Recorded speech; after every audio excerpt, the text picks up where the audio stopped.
Mayambu Prabhu Jisu Krista Giminda Tolabana Nana Ehana Taram Oksari. Asi aina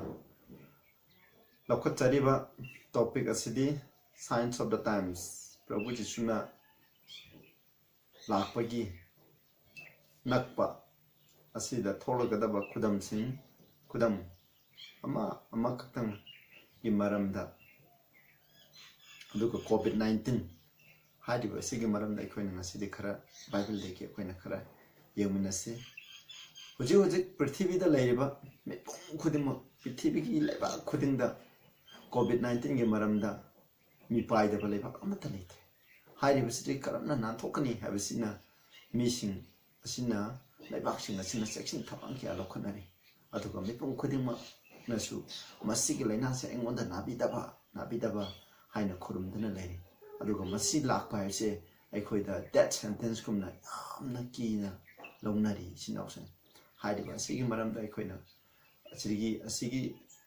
ꯑꯋꯥꯕ ꯑꯁꯤꯒꯤ ꯑꯀꯤꯕ ꯑꯁꯤꯗꯒꯤ ꯑꯩꯈꯣꯏꯅ ꯀꯃꯥꯏ ꯇꯧꯅ ꯐꯅ ꯂꯩꯒꯅꯤ ꯃꯁꯤ ꯊꯣꯛꯂꯛꯄ ꯑꯁꯤꯗ ꯑꯩꯈꯣꯏꯅ ꯀꯔꯤꯒꯤꯗꯃꯛ ꯉꯛꯄ ꯐꯥꯎꯗꯣꯔꯤꯕꯅꯣ ꯍꯥꯏꯕ ꯑꯁꯤꯒꯤ ꯃꯔꯝꯗ ꯑꯩꯈꯣꯏꯅ ꯈꯔ ꯅꯩꯅꯃꯤꯟꯅꯁꯤ ꯍꯥꯟꯅ ꯏꯁꯣꯔꯗ ꯍꯥꯟꯅ ꯆꯪꯖꯁꯤ Sargada Leva, Yanuman Sharva, Paisho, Apa, Hanali can attack a Saripa, Ojo Petibi the Toliva COVID-19 gi, Awa Titan, Missiminakia, Marak Sidaipa, Petibi the Leva mission at Tanitan in a lady, Adugo, Masi Kudima say Paisho, Nahana, Equibu, Uning Honda and on the Lang Agidama, Nahana Bible, the Haram Matun the Toli in Hersey, Equina Kunze, Masik Madam the Pop 79, Masik and Angelori. ꯑꯩꯅ ꯉꯥꯡꯕ ꯑꯁꯤꯗ ꯑꯩꯒꯤ ꯆꯤꯜꯂꯩꯗ ꯏꯄꯥ ꯏꯁꯣꯔ ꯅꯍꯥꯛꯀꯤ ꯅꯍꯥꯛꯅ ꯇꯣꯡꯕꯤꯌꯨ ꯅꯍꯥꯛꯀꯤ ꯊꯋꯥꯏ ꯑꯁꯦꯡꯕꯅ ꯁꯣꯛꯄꯤꯌꯨ ꯑꯗꯨꯒ ꯅꯍꯥꯛꯀꯤ ꯑꯆꯨꯝꯕ ꯈꯨꯗꯤꯡꯃꯛꯁꯦ ꯃꯤꯉꯣꯟꯗ ꯁꯦꯌꯔ ꯇꯧꯗꯨꯅ ꯏꯄꯥ ꯏꯁꯣꯔ ꯅꯉꯣꯟꯗ ꯊꯥꯖꯗꯅ ꯅꯨꯡꯉꯥꯏꯅ ꯂꯩꯖꯕ ꯉꯝꯕ ꯍꯥꯏꯕ ꯑꯣꯏꯍꯟꯕꯤꯌꯨ ꯇꯥꯔꯤꯕ ꯃꯤꯄꯨꯝ ꯈꯨꯗꯤꯡꯃꯛꯇ ꯏꯄꯥ ꯏꯁꯣꯔ ꯅꯍꯥꯛꯅ ꯕꯣꯔ ꯄꯤꯅꯕꯤꯌꯨ ꯍꯧꯕꯗꯒꯤ ꯂꯣꯏ ꯐꯥꯎꯕ ꯅꯍꯥꯛꯅ ꯆꯤꯡꯕꯤꯌꯨ ꯄ꯭ꯔꯚꯨ ꯖꯤꯁꯨ ꯈ꯭ꯔꯤꯁꯇꯒꯤ ꯃꯤꯡꯗ ꯈꯨꯔꯨꯝꯖꯔꯤ ꯑꯃꯦꯟ ꯏꯆꯤꯟ-ꯏꯅꯥꯎꯁꯤꯡ ꯕꯥꯏꯕꯜꯒꯤ ꯂꯥꯏꯔꯤꯛꯁꯤꯡꯗ Prabhu Jisuna Laktrine Gimamanga Karikadi Tokni Habsi Gimaramda Yamna Bible de Aduka Maruena Matthew 24 Amasung Luke 21 da su Yamne Oji Toliba Laina Lech Asi Gimaram da su Bible de Masi Akoyana Karayang Minasi Masinatana Quena Daniel Revelation the Prabhu Jisuna Laktrine Mamana Karikadi Tokni Habsi Gimaramda Yamna Torang Yamna Ibidunale Madugi Maram the Soy Quena Nainaba Tangai Fade, Adubunga Sigi Wenadi, Quena Laina Laishat COVID-19 Bible na Hiram Madugi Maram that Quikitan Nam the same, Must Matthew 21 give 1 to 9 in a Quena Pava Matam the Quena Kangani. She did the verse Aina Maruina, she the Yam layer science, do Igi Samonums Legam, the science of the times have a particular waiting the talk about warning, Adugi Maram the Zukari Ikra Adubu, Masida in a loin Pazar Roger. Verse 7 ipazarake. For nation shall rise against nation. In Leba Zati Amana Zati Amagi Matakta Lan Haurakani and kingdom against kingdom. In Toleba Amana and Toleba Amagi Matakta. And there shall be famine, Chatang Balagini, and pestilence, Laina Laichat Sing, and earthquakes in diverse places. And Tongan Bamapanda, Chatang Ba. Laina Laishat, Asina Simba Mehamse, Tokani Heaven. Karana, Prabhu Jisu Krishna Anishupa, Laktring Mamanda. Among Minase Luke 21 gi 11 da Ipasarake. And great earthquakes shall be in diverse places. Tongan Bamapanda, Jor Habasing Tokani, famine, Saktang Basing, and pestilences, Laina Laichatsing, and fearful sights. Am Aki begin Masaway Basing, great signs shall be from heaven. Shagadaki Kudam Kia when Ugni hai. Aduga verse 13 it shall turn to you for a testimony. No quite the Masi Saki Wagini Hamni. Aduga high ribam am Asina Topom Asina mission Deko, Kibanako, Mokoi, Langtan Agani having Kibanako Changani having a singing Madam Yamle. Adugo Aina see the verse 26 Verse 20 is a man's hearts falling them for fear. Me Tamuja given a for looking after those things. Haidiba science in a told from Matanda, which are coming on the earth, Pithibida Lagli for the powers of heaven shall be second. Sargagi Sakti Makai as you nicken here, Nimita Twam Sak as you nicken here. Snowsa, I do not hold it. A coin of Hudi Udiba Sekadova. Taipan Pithibida labor, my pong couldn't want to go. Masiki Laina like a city madam, a soaking the key of Howduna, Tamun, Nick Lauduna. I quit the Yobirtaba, I won the Yobirtaba, Masi Pangadi Masi, I quit the death sentence from some man. Manabani Hanny Lowry, a Dubishinosa, Masina COVID-19 are ruined the thing. Mamang the Yam, Lena like some Yam Lacre, Ebola Gilacre, SARS Gilacre, a single symbol Yam Lacre, Aduga, Matung the Zoo, Masidi Hanas Hati Belena Tinakiam, Marum Musumal, Petibis the Lacre, Masida Karishukin Reality, Masila Pasida Equina. Bible prophecy sing as a tungi have said, Masida Equin, Hazakadami, Sinosa, Aduna Equina COVID-19, Asida Equina, Karishukin reality, Equini and Silbalina, like just in jail, lighting which doing live and as an disaster, since Yama say, life Sekarigino, Hibamatam, the Equini, but Masi could say, Ishona Taibu, but equivocal being I did them up. Nang ibun sibi kita muktain pan labor mission, pa taluk tu na labor mission kasi make up tong ngai kita mo ishoda halo ngai kita mo minung sigalo na TV sinapsa. Adubu mata mama lakani, maki minung si out na ko. Adubum balay na lay sat kaya TV de thar kada ba man lakani. Madumi param so eno masi katang panjage. Ko yang minase. When a Deuteronomy 20 aita. Ay ko na ishona haiba sing ilaba. Bible na haiba sing ilaba. Asigum balay na tinase. Ay ko ita karishula oy. Ishona haiba in the mission, adu the masi lakani havena, I can Deuteronomy 28, 15 the gay pazarke, 15 to 22. Aduga 58 to 61. I should the crapazarke, masi munatabu, masigalina, like such in a swan, gado with the caramba mission, no, Ishona haiba in the mission. Isho getting upon the mission, Madu the winner, masi ayamana. Shokan, show you mission a Lena said Pangbay, Adubukadova, Makoi, Lena Sina, show me, shoulder.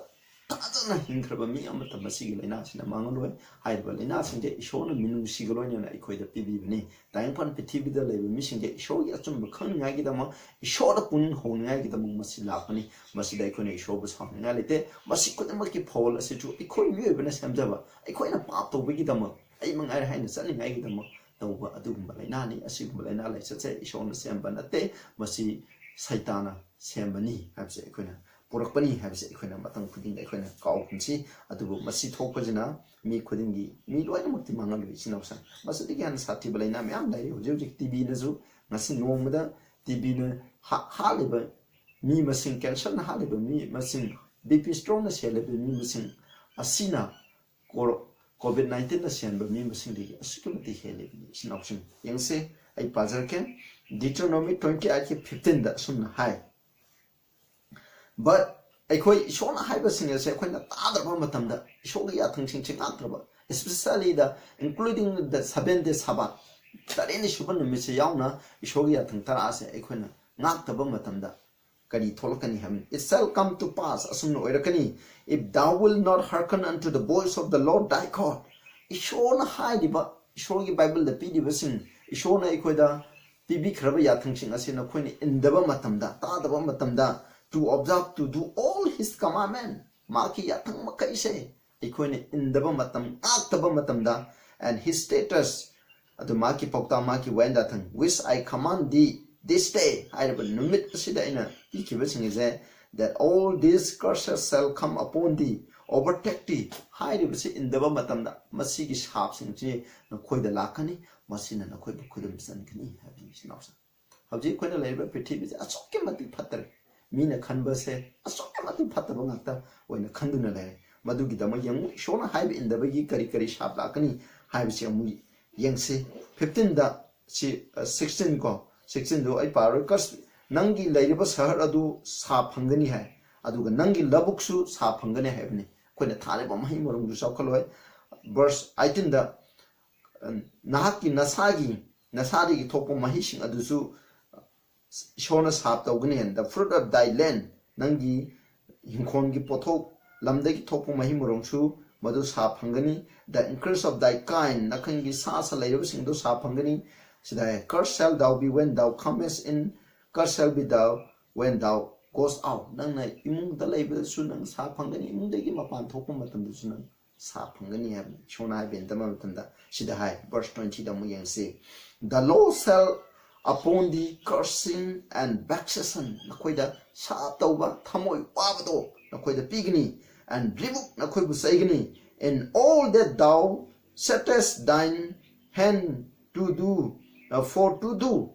nangi nakut mang na tauge khadibu khudimak to ikoina tauge khadibu khudimak to maduda ishona sa pigni until thou be destroyed and until thou pay disquickly nangbu tumna mang dringai gi nangbu tumna sidringai power because of the wickedness of thy doings nakoina tauba phattaba adugidama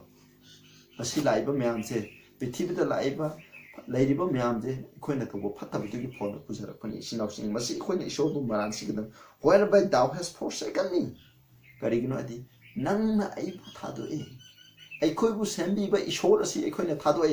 magi matungi na ai koina satre mangna haibasing indre ishagi aning ba pa magi matung na tawduna lay masina marong oidana ikoi da sap ase lakchari bani masi ishona haibani nangna tawba phattaba duna nang butum na manghan gini haibsi ishona haibje sida hai verse 21 de the Lord shall make the pestilence clip unto thee hai ishona nangonda laina laichet ko masina nangonda ko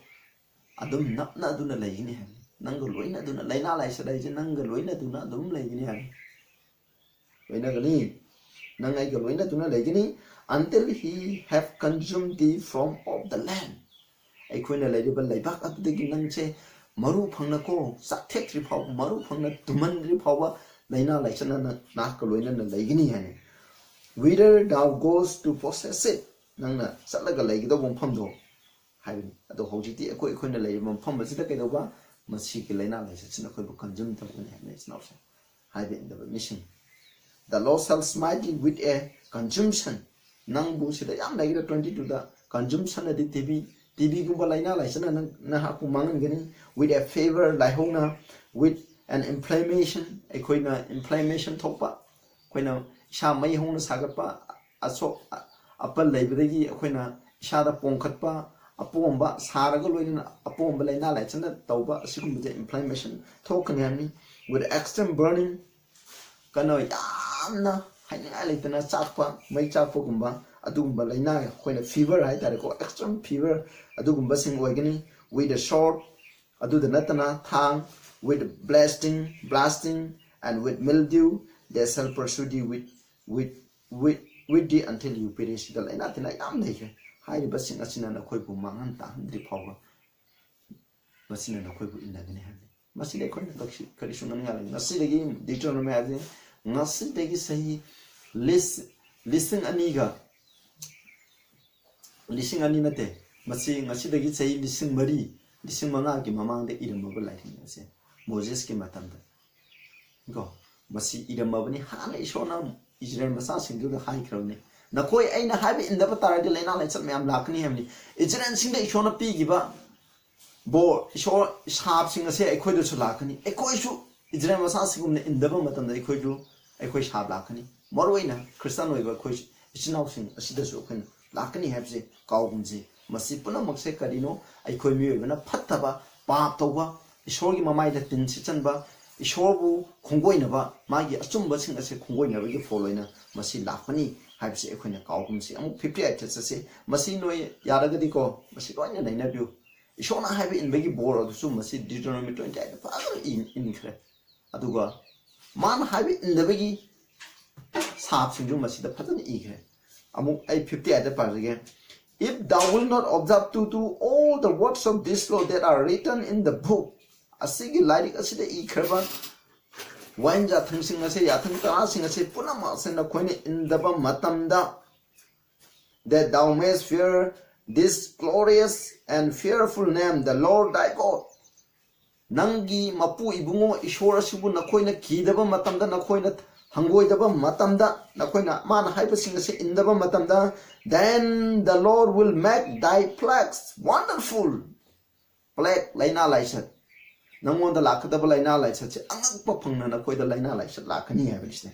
the plague of thy sheep nangi tara singda ju laina laisat lakani even great plagues yamna tamthiba anaba sing lakani of long continuance koina chathaba nko long continuance makha koina chathaba chronic oiba laina laisat kya su lakani hai sida sore sickness amna patpaga loina amna tamthina naba anaba sing lakani of long continuance chronic makhalgi laina laichat myam disang chinga sahi kya nahanba narsu phabangam deba adugum laina laichat kya lakani hai adu verse 60 da amuhaji moreover he will bring upon thee all the disease of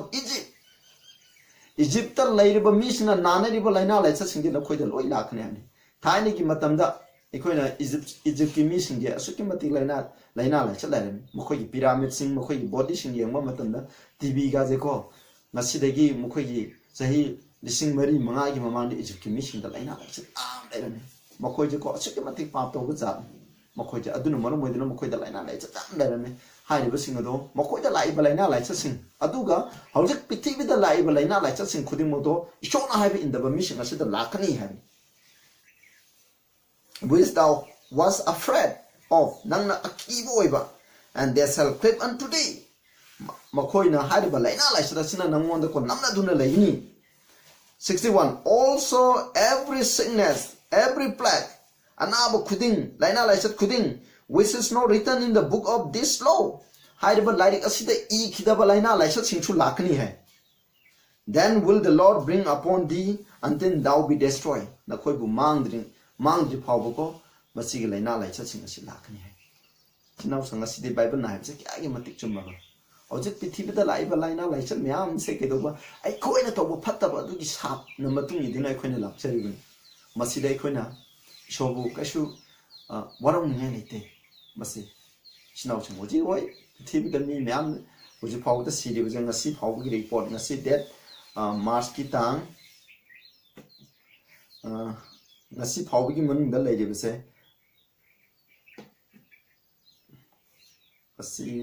ngasi mami ngasi tang kyan mo ngasi date 25 phawbi manung da leide bese masida siriba mi masing je akona world health organization na piba report ki matuna 3,79,000 aduga IT hauji phawbu masigi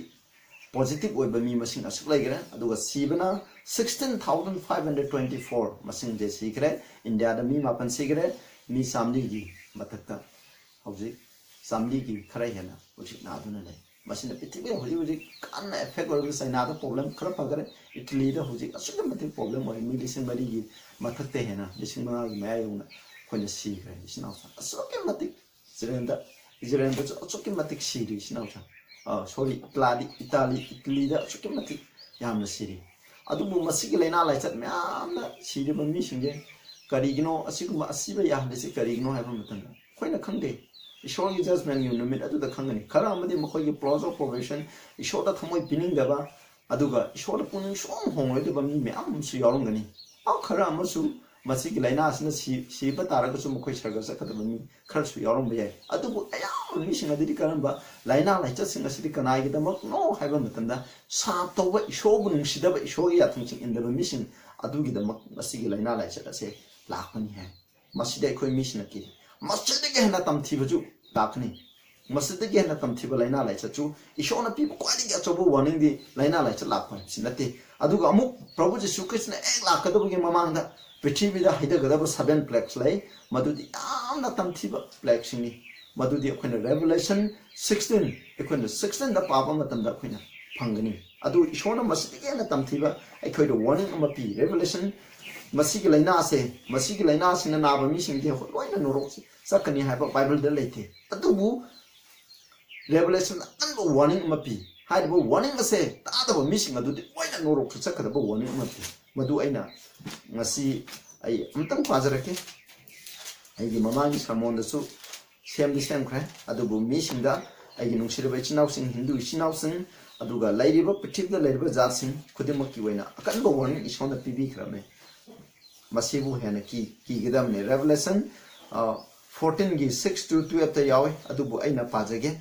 9 da ai 9 je khang 9 10 masi 9 10 11 pazake. And the third angel followed them, saying with a loud voice, if any man worship the beast and his image and receive his mark in his forehead or in his hand. Ahum suba sargadut aduna hai. Ahum suba sargadut ki wapaune three angel message apiriba warning che. Kana akumpa na sa atubu kuramaba magi moti bu kuramabaga magi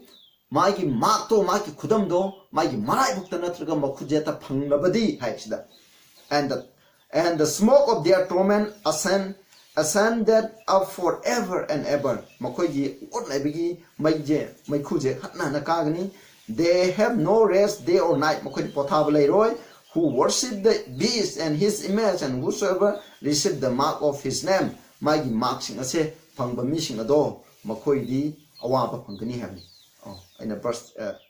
11 the pagre 10 the confirm 10 the parke. And shall drink of the wine of the wrath of God. Show yourself you the thakani which is poured out without mixture into the cup of his indignation. Maki asawagi cup aduda magi minung sigoloina na yanada ba magi asawagi you the pitakani havni. And he shall be tormented with fire and brimstone in the presence of the holy angel, in the presence of the lamb. Yaumasa duga sagatu singi mamangda gandu maina saktuna si haine. Masina kwadi tamtibu warning is not. Equal the Pibiba. Ishona people quite one. Kanagum the Sasibu Kurumaba, my Mutibu Kurumaba, my Kudamdo, my Marai, Bonatra Kudeta Pangaba hide with me at the Norok Sakinham. Adubungasi told about COVID-19 cares as it is. Ishona minimum sigloin and pivni. Equal home, I hide in the pivni is now. I don't know when a punning honga is short along I get up pivni. I couldn't see you, I couldn't not up that when punning honga is short along Taragati, show any mother in Bataragati, Masigalinasina, when a handbang moy. I couldn't yank it. Show you the metamu. Yam tam tibu again have them the when Zephania, a matam yam like tabagini. Zephania Father Zephania the paro, Zephania 1 give 14 16 to 16 the pabio, Joel 1 give 15 a pazarke, Aduga 2 give 11 the snow the pabio, Joel.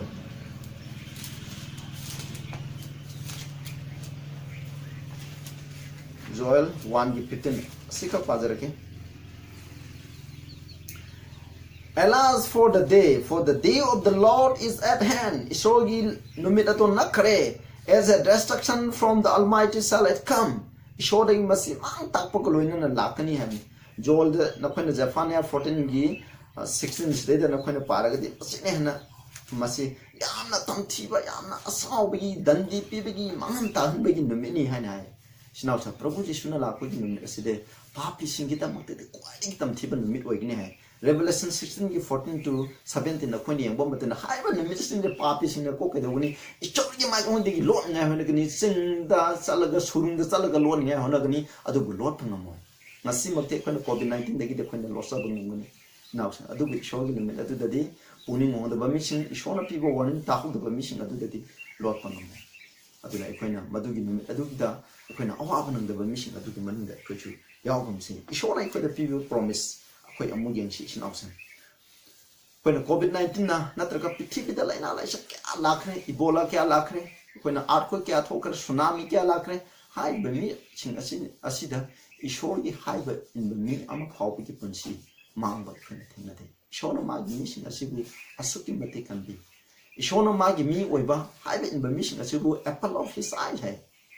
Maggie, a quick Mickey ball lives at Smina, Maggie Mickey ball near Quitting. Karabami, a succumbing habit in the mission. Ishogi yatang in bussing, Sabata up a mission. A sigumba yatang tarasa in the mission. I say Ishona succumbing she the mission in Makoi the co, Shuntok Shopunamo. Adumo Mapantong the Sabani, I had a zoom Mapantong the Ikoi Shogi mission in Haragasu, Ikoi Sabende in Haragasu, must Aduguma mission ado.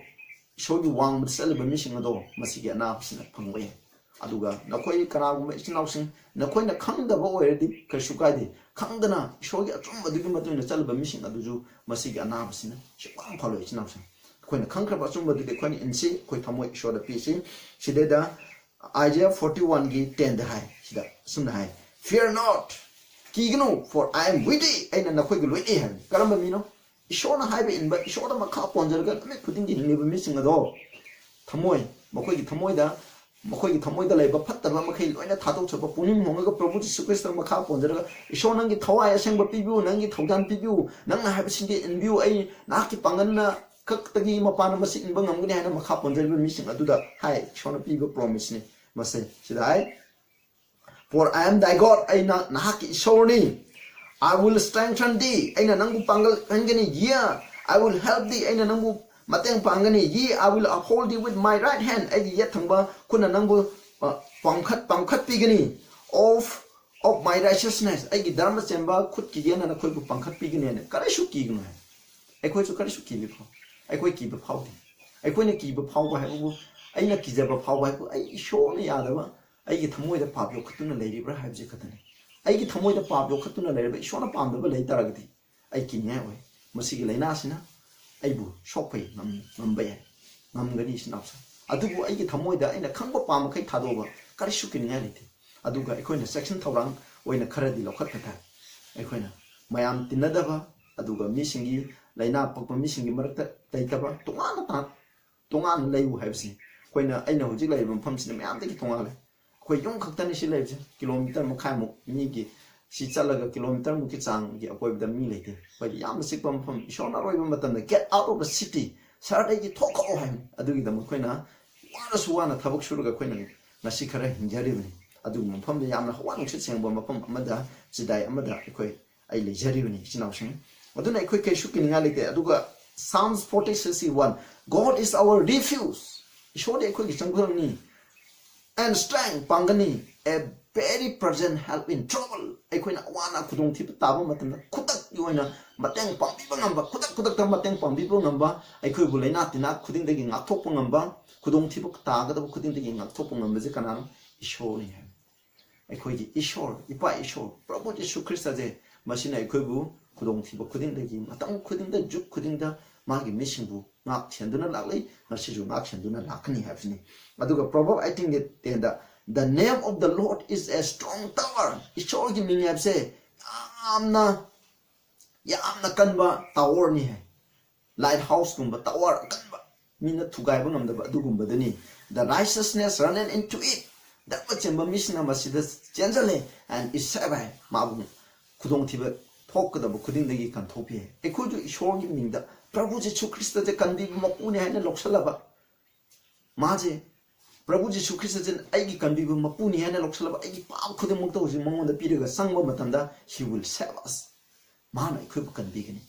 खुदोंग थिबा सिदगी करिसुला ओय हाइबसिनि अरोइबदा इखोने येंगनसे इखोने साम 91 दा अदुगी सिनावसिं अदुगा मसिना तबा मथंगी आइना topic दा Covid 19 दगी कमाइना ना खोइना prevent तौगदगे इशोना पिबिगा कमाई तौरगा मसिदगी अखोइना हक्चांग फना मसिदगी कमाई नाथोखदगे हाबजिगी अखोइना खरा नेचुरल रेमेडी जो खरा हाइजगे अदुबु मसिगदे सिदा यंगचे साम 91 दा अखोइना यंगचे शॉर्ट पिबि प्रॉमिस ताम लाइखरे there are so many promises found in the book of Bible अखोइना बाइबल असिदा माइहौरोन दगी हरो जेनेसिस दगिना रेवलेशन फाउंड द यावर वे शोना अखोइदा पिरिबा मागी highway in the mission the पिरिबा प्रॉमिस जे अगक फनि सिनावसा सिनाव अदुना अखोइ बाइबल ना हाइबसे थाजसे Mina have a Tazumse. Let us believe what the Bible says. When the Bible have a Tazim, a single matum in such a I quite a kudum Tibakarishan way. I quite a roy in a quick this is Psalms 91. Wonderful promise God has given us. It's shown I quite a Pazakra promise be Masi Aquina Matam Kudin Aquin Singadamni, Psalm 91. Aduga Psalm 25:14 the way. The secret of the Lord is with them that fear him. Ishobu Ishona have been by Ishobu Kibemission adu the Ishogi out of the lay, and he will show them his covenant. Makoi the Maki wasak pibado, Maki what a pibado, Makoi the Pigini and promise amle. Adu Psalm 91 the young say, Loina Parum, Snowson. Nakoi the Sana, Psalm 91 de, Pazana Pabu Aduga, Partuna Toroga Ishoda, Pabu Adumatanda, Nakoina, Hungani, Chida. Psalm 91, I pass again. The verse 1 that he that dwelleth in the secret place of the Most High. Ingamba Ishorgiko, a saying Mapamda, Layriba Mahakado, shall abide under the shadow of the Almighty. Ingamba Ishorgi, Marum Makada, Magi shadow Makada, Hingani. Equina Kanda de Hoji, Equi Ishorgi, Arotpa, Aduki, Makada, Equina, Lady Brahase. Ishorgi Arotpa. Adugi makada li shoyi aro pa chike no Ishwar J कन्बीबो मपुनी Prabhu Jisshu Christ बु कन्बीबो मपुनी लौसनबा इपा ईश्वर बु खुरंबा माना हाइबसिंग इलेबा Hancko मागा अफबा मरी लेनेबा union ओइना लेरिबा Hancko माकी अनिंग तौरिबा missing अदो माकी अरोबा अदुगी मखादा लेरिबने अदुगुम missing असो माकी मरुम मखादा कैदोबा कन्बीगिनी लेखिनी है ngak chen biduna le bigini aduni sinausa ei nang ei aroiba apel di masini ishona ei na khangba ishol ya summa makhaido insin ei na hojik pam le rasu ei ki punsida ishona yada ba le rasu hojik ishona pisalase puning honga ishor ei ki thamoi nang gi lafam da loksan biro nang na eibu sengdok biro ei ki pap ko biro nang na haiba nang na aingon da pibi ba sumba makhaido tokjake na na madu gi thaujan ju pibiu na na madu gi pangul ju pibiu ishona khoido wasak bikrabadi mana any yathang au haina ishona khodo hai di baje yathang nge shakti ju mana pigin ekoi pangan nga pangam ma ki mapan nga pangam ni ekoi di thamoi je kamong na pigi da koi patra ba thamoi je mong na pichi adoi ta di hai ba promise fulfill oigini hai and ko aduga sida verse to the I will say of the Lord he is my refuge and my fortress aina haigini ishole ke changa phamni agi purani agi lambal furani my God in whom I will trust Equina Roiba Matam, Equina Tajaga the Shori Mahani. Surely he shall deliver thee from the snare of the fall. Sida Yam Legre Adubai, when a Pazaroi, Aduna, Ishona Equibu can be Bangani. Sida the Canana doctor na to Atopasina Equibu can be Bangam with Abinity. Ishor Kategi Mapana. Saitana, Piti the labor, Mipum, couldn't say, Lina like Siki Mapana, Toliba Mayam, Arquake, Simba Mayam, Mangani, Moroni show you missing. Adusu mangan wani adubu patta ba missing puning hongaro ba missing adudi kudak da mangin tum na siri ba isnausa adugu ma missing adugi manin da ko yaw gumse adu hida verse 7 dai 1,000 shall fall at thy side nangi nakan da ko mil sing tubuye 10,000 at thy right hand nangi yet thang nakan da mil sing tara tabi but it shall not come nigh thee adubu masina nakoi dadi sunang nang lawai hai it's a wonderful promise let us thank God koine shobu thagasi shonai ko pibi ba wasaka sigidama only with thine eyes shall thou behold and see the reward of the wicked pattaba missing papesing puning hongdaba missing aduda ishona piba mana saitana makoi bu manghanba madu nangi namit khaktana ugni hai aikoi gi minna khakta ugni hai adubu masina nakoida nang aingon sula la ohe masida je because maram di karigino akoida la oide je thou hast made the Lord which is my refuge ai changam phu ai ba ishor se nahang na even the most high thy habitation nangi laifam nangi sauda nangi laifam nangi chaga phijam tumbam sanai yunapam nangi laifam khudimak je ꯑꯩꯈꯣꯏꯅ ꯇꯣꯟꯅ ꯇꯤꯟꯅ ꯂꯩꯕ ꯏꯁꯣꯔꯁꯤꯅ ꯑꯩꯈꯣꯏꯒꯤ ꯍꯤꯡꯕ ꯑꯩꯈꯣꯏꯒꯤ ꯆꯥꯕ ꯑꯩꯈꯣꯏꯒꯤ ꯊꯛꯄ ꯆꯠꯄ ꯈꯨꯗꯤꯡꯃꯛꯁꯦ ꯏꯁꯣꯔꯅ ꯑꯣꯏꯖꯔꯦ ꯑꯗꯨꯅ ꯃꯔꯝ ꯑꯣꯏꯗꯨꯅ ꯍꯥꯏꯔꯤꯕ ꯂꯩꯅꯥ ꯂꯥꯏꯆꯠꯁꯤꯡ ꯑꯁꯦ ꯂꯥꯛꯑꯣꯏꯗꯕꯅꯤ ꯁꯦ there shall no evil befall thee nakoida phattaba karisu taroi neither shall any plague come nigh thy dwelling nangna lairiba yumgi akoibada masigi laina laichatse laoi heaven laoi hai aduga sideda verse 11 jina loisalage for he shall give angels charge over thee to keep thee in all thy ways nangi lam tawlam ikuding tamana sagod jing thapiraga ekoina ngakpi senbigni hai sinausa taibang pan bagi sipai na koi bungak sen bagi tingu mata ishogi asen basar tu amna ekoi bungak pisin bi basina hena maru aduna ekoi asigu makta thira khudong thiba asidagi covid-19 gi laina lai chana piti lapang kuding sinba tholi ba asidagi sinausa ekoi na amata ngai bungak thon ngai upai di shona thajaba ishona haibe inba makhya thangsing ting nakpa koina khangba chomba sing asigi matung nei khoi salase let us not be nominal Christian mapan thong ba Christian achumba khang in the missing do aikoi oirogum se ishon haiba sing che illase adoi tari masigi laina lai sasina aikoi do kari shu shon bangum aduga aikoina shona haikami taing panda laiba papi sing asiga makoi gi songna samna ba makoi gi chakcha phija makoi na tawm phatta pap sing asidigi tongana khaidu lai ba aikoi hu sek akoi separate tawraga akoi legidamni hojik aikoina kaidoge have nang aingon da pap leidre ba no hojik कोई पुनिंग वांगे करिसु लेते अखोइना वागदबदे आइगी थमोइदा पाप लेबरा नंग आइगी थमोइदा पाप लेबरा इशोना यादब लेबरा हमसे मसिगदम होजे अखोइना खु कुंदना प्रार्थना तौदना अखोइना निजेबा मतम सिनाव सकुरा रोय माक ऑफ द बीस सादुगी खुदोम ngasai revelation 19 da pigido masi thun pass torogani masigdam climate change masi hujik ikui dana hujik masigi iroi loina na masi Pope Francis soidana hairak lagani masi laina lai chan am lai che keno khoini ishona haibe indabagi saban hak tabigi sabar haibedi sande no miche sena ngak tabigi masigi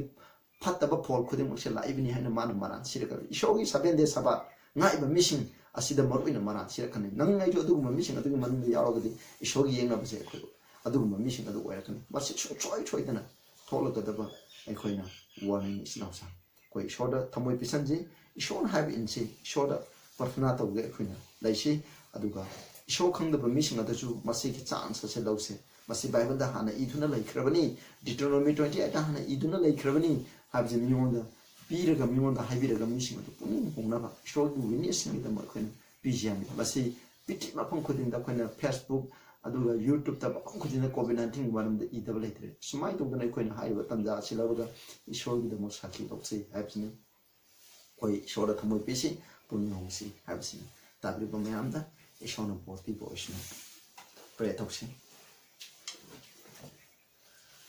ꯁꯒꯗ ꯂꯩꯕ ꯏꯄꯥ ꯏꯁꯣꯔ ꯌꯥꯝ ꯊꯥꯒꯠꯆꯔꯤ ꯅꯍꯥꯛꯀꯤ ꯊꯧꯗꯥꯡꯗꯒꯤ ꯉꯁꯤꯒꯤ ꯁꯦꯡꯂꯕ ꯅꯨꯃꯤꯠ ꯑꯁꯤꯗ ꯏꯄꯥ ꯑꯩꯈꯣꯏꯅ COVID-19ꯒꯤ ꯃꯔꯝꯗ ꯄ꯭ꯔꯤꯊꯤꯕꯤꯗ ꯊꯣꯛꯂꯒꯗꯕ ꯄ꯭ꯔꯚꯨ ꯖꯤꯁꯨꯅ ꯂꯥꯛꯄ ꯃꯇꯝꯗ ꯊꯣꯛꯂꯒꯗꯕ ꯑꯗꯨꯒꯤ ꯃꯔꯝꯗ ꯈꯤꯇꯪ ꯅꯩꯅꯖꯈ꯭ꯔꯦ ꯏꯄꯥ ꯑꯩꯈꯣꯏꯅ ꯃꯁꯤꯗ ꯀꯔꯤꯁꯨ ꯀꯤꯕ ꯐꯥꯎꯍꯟꯕꯤꯒꯅꯨ ꯑꯩꯈꯣꯏꯒꯤ ꯀꯤꯖꯕꯗ ꯏꯄꯥ ꯑꯩꯈꯣꯏꯒꯤ ꯊꯃꯣꯏꯗ ꯄꯥꯞ ꯂꯩꯗꯨꯅ ꯂꯩꯔꯒꯗꯤ ꯄꯨꯛꯅꯤꯡ ꯍꯣꯡꯖꯗꯨꯅ ꯏꯄꯥ ꯏꯁꯣꯔ ꯅꯍꯥꯛꯀꯤ ꯃꯐꯝꯗ ꯆꯪꯖꯗꯨꯅ ꯑꯩꯈꯣꯏꯅ ꯑꯁꯤꯒꯨꯝꯕ ꯈꯨꯗꯣꯡꯊꯤꯕ ꯈꯨꯗꯤꯡ ꯑꯁꯤꯗꯒꯤ ꯀꯟꯊꯣꯛꯄ ꯁꯔꯨꯛ ꯌꯥꯕ ꯄꯨꯡꯉꯝꯅ ꯇꯥꯕꯤꯈ꯭ꯔꯕ ꯏꯆꯤꯟ ꯏꯅꯥꯎ ꯈꯨꯗꯤꯡꯗꯁꯨ ꯕꯣꯔ ꯄꯤꯅꯕ ꯃꯁꯤꯒꯤ ꯆꯥꯟꯁ ꯂꯧꯔꯒ ꯑꯩꯈꯣꯏꯅ ꯅꯍꯥꯛꯀꯤ ꯑꯐꯕ ꯐꯥꯎꯁꯤꯡꯁꯦ ꯏꯁꯣꯔ ꯈꯪꯗꯕ ꯄꯨꯡ ꯈꯨꯗꯤꯡꯗꯁꯨ ꯁꯟꯗꯣꯛꯆꯕ ꯉꯝꯕ ꯍꯥꯏꯕꯗꯨꯅ ꯑꯣꯏꯍꯟꯕꯤꯌꯨ ꯇꯔꯨꯛꯄ ꯄ꯭ꯔꯣꯒ꯭ꯔꯥꯝꯗꯁꯨ ꯕꯣꯔ ꯄꯤꯅꯕꯤꯌꯨ ꯄ꯭ꯔꯚꯨ ꯖꯤꯁꯨꯒꯤ ꯃꯤꯡꯗ ꯈꯨꯔꯨꯝꯖꯔꯤ ꯑꯥꯃꯦꯟ